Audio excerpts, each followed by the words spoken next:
अभी एक किस्म से आईपीओस की बाढ़ आ रखी है। 18 दिसंबर को 4 आईपीओस ओपन हो रहे हैं, 19 दिसंबर को 3 आईपीओस ओपन हो रहे हैं एंड 20 दिसंबर को अभी तक एक आईपीओ ओपन हो रहा है।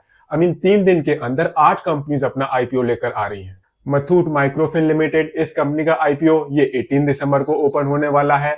जानते हैं इस कंपनी के बारे में, इसके आने वाले आईपीओ के बारे में। कहीं मत जाइए, चैनल को सब्सक्राइब कर लीजिए। मथूट माइक्रोफिन लिमिटेड ये कंपनी मथूट पपाचन ग्रुप की कंपनी है। मथूट पपाचन ग्रुप ये south India based business group है, 50 साल से ज्यादा पुराना ग्रुप है एंड इस ग्रुप की कंपनी मथूट माइक्रोफिन लिमिटेड ये कंपनी 1992 से इस बिजनेस में है एंड ये कंपनी बेसिकली छोटे छोटे लोन्स बांटती है एंड उसके अलावा जो इंश्योरेंस कंपनियां हैं उनके लिए ये कंपनी इंश्योरेंस प्रीमियम कलेक्ट करती है एंड उनको इंश्योरेंस प्रीमियम रेमिट कर देती है एंड बीच में इस कंपनी को उसके बदले में कमीशन मिलता है। मथूट माइक्रोफिन लिमिटेड बेसिकली ये कंपनी एक माइक्रो फाइनेंस इंस्टीट्यूशन है, मथूट पपाचन ग्रुप की कंपनी है, 1992 से इस बिजनेस में है एंड इंडिया के 18 स्टेट के अंदर इस कंपनी की 339 ब्रांचेस हैं। इस कंपनी में अप्रोक्सीमेटली 13,000 लोग काम करते हैं एंड अभी तक इस कंपनी के approximately 3 crore 20 lakh active users या फिर बोरोवर्स हैं। अब जो ये कंपनी है ये लोअर इनकम ग्रुप या फिर मिडिल इनकम ग्रुप के लोगों को लोन्स देती है।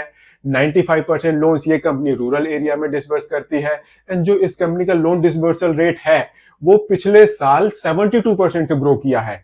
ये अपने आप में काफी आउटस्टैंडिंग ग्रोथ मानी जाती है एंड जो ये छोटे छोटे लोन्स होते हैं इनकी एक खासियत होती है दैट जितना लोन छोटा होगा उतना आपको उस पर ज्यादा रेट ऑफ इंटरेस्ट मिलेगा। अगर लोन बड़ा होता है तो उस पर कम रेट ऑफ इंटरेस्ट मिलता है, ऐसे ही अगर लोन छोटा होता है तो उस पर ज्यादा रेट ऑफ इंटरेस्ट मिलता है। ये आपने एक्सपीरियंस भी किया होगा, अगर आप 1 CR का लोन लेते हो तो हो सकता है वो आपको 8, 9, 10 या फिर 11% के रेट ऑफ इंटरेस्ट पर मिले।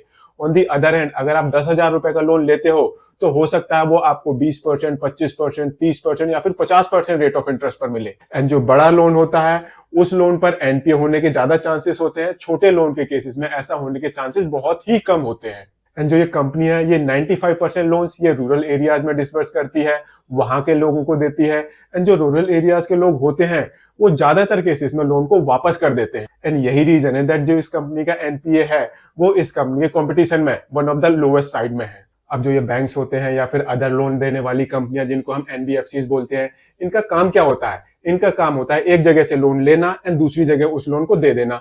कम रेट ऑफ इंटरेस्ट पर ये कंपनियां लोन लेती है एंड ज्यादा रेट ऑफ इंटरेस्ट पर ये कंपनियां लोन डिसबर्स कर देती हैं एंड बीच में जो मार्जिन बचता है वो इन कंपनीज का प्रॉफिट होता है। एंड जो ये कंपनी है ये 21.84% के एवरेज रेट ऑफ इंटरेस्ट पर लोन देती है। जो भी ये कंपनी लोन देती है उस पर जो एवरेज रेट ऑफ इंटरेस्ट इसको मिलता है वो 21.84% का है एंड ऐसे ही जो इस कंपनी का इंटरेस्ट रेट डिफरेंशियल है, जहां से ये कंपनी लोन लेती है एंड जहां पर लोन देती है, तो इस कंपनी के पास 11.60% का मार्जिन है। जो इस कंपनी को पैसे बचते हैं वो 11.60% होते हैं। ये इस कंपनी का अपने कंपटीशन में सबसे ज्यादा है। ये इस कंपनी का एक ब्रीफ बिजनेस प्रोफाइल था। अब देखते हैं दैट इस कंपनी के फाइनेंसेस इस कंपनी के बारे में क्या बताते हैं। जो भी बैंक्स होते हैं, जो भी एनबीएफसीज होती हैं, उनकी बैलेंस शीट की कुछ क्वालिटी होती है। उनकी एसेट बेस बहुत बड़ा होता है, लायबिलिटी बेस भी बहुत बड़ा होता है, लोन बेस भी बहुत बड़ा होता है, बट जो उनकी रेवेन्यू होती है वो बहुत कम होती है एज कंपेयर टू एसेट्स या फिर लोन। ऐसा ही हमें इस कंपनी के केस में भी देखने को मिल रहा है।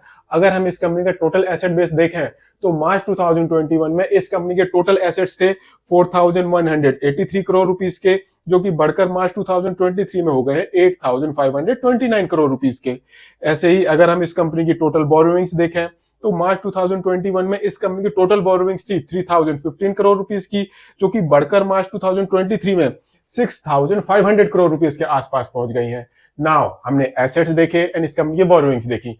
अब हम इस कंपनी की रेवेन्यू देखते हैं। इस कंपनी की रेवेन्यू वो मार्च 2021 में थी 696 करोड़ रुपीस की, जो कि बढ़कर मार्च 2023 में 1,446 करोड़ रुपीस के आसपास है। आप इस कंपनी का एसेट बेस देखो, लोन बेस देखो एंड देन इस कंपनी की रेवेन्यू देखो, यहां पर आपको जमीन आसमान का फर्क नजर आएगा। ऐसे ही अगर हम इस कंपनी की प्रॉफिटेबिलिटी देखें तो इतना बड़ा लोन पोर्टफोलियो होने के बावजूद, इतनी ज्यादा रेवेन्यू होने के बावजूद 2021 में इस कंपनी की प्रॉफिटेबिलिटी, इस कंपनी का प्रॉफिट वो सिंगल डिजिट में था, वो सिर्फ 7 करोड़ रुपीस का था, जो कि बढ़कर मार्च 2023 में 164 करोड़ रुपीस के आसपास पहुंचा है। नाउ यहां पर एक कंसर्निंग पिक्चर नजर आएगी। कब? जब आप इस कंपनी की प्रॉफिटेबिलिटी को इस कंपनी की लोन बुक के साथ कंपेयर करोगे। अगर 1% भी इस कंपनी के लोन पर इंटरेस्ट रेट ऊपर चला जाता है तो जो इस कंपनी की प्रॉफिटेबिलिटी है वो पूरी की पूरी वाइप आउट हो सकती है। ये एक बहुत बड़ा कंसर्निंग फैक्टर है। एंड जो ये कंपनी है, इस कंपनी ने ऑलमोस्ट सभी तरह के बैंक या फिर फाइनेंशियल इंस्टीट्यूशन से लोन लिया हुआ है।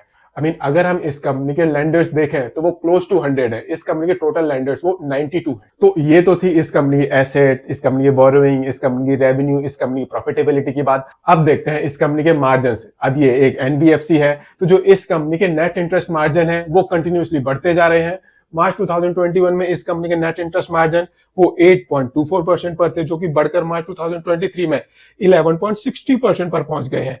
एंड सितंबर 2023 में ये और बढ़कर 13.29% पर पहुंच गए हैं।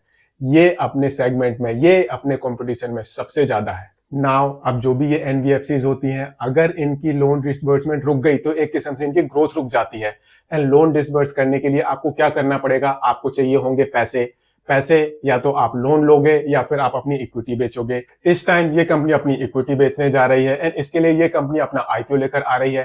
कंपनी का टोटल आईपीओ साइज है 960 करोड़ रुपीस का, जिसमें से 760 करोड़ रुपीस का फ्रेश इशू है, 200 करोड़ रुपीस का ऑफर फॉर सेल है। एंड जो पैसे इस कंपनी के पास इस आईपीओ के थ्रू आएंगे, उन पैसों से ये कंपनी अपनी कैपिटल को स्ट्रेंथन करेगी एंड लोन डिसबर्स करेगी, जिससे इस कंपनी की रेवेन्यू बढ़ेगी एंड प्रॉफिटेबिलिटी भी बढ़ेगी। 277 से 291 रुपीस का प्राइस बैंड है, 51 शेयर का लॉट साइज है, जिसके हिसाब से आपकी मिनिमम इन्वेस्टमेंट होगी 14,841 रुपीस की। 18 दिसंबर को आईपीओ ओपन होगा, 20 दिसंबर को आईपीओ क्लोज हो जाएगा एंड 26 दिसंबर को इस कंपनी की बोथ बीएसई एंड एनएसई में लिस्टिंग होने वाली है।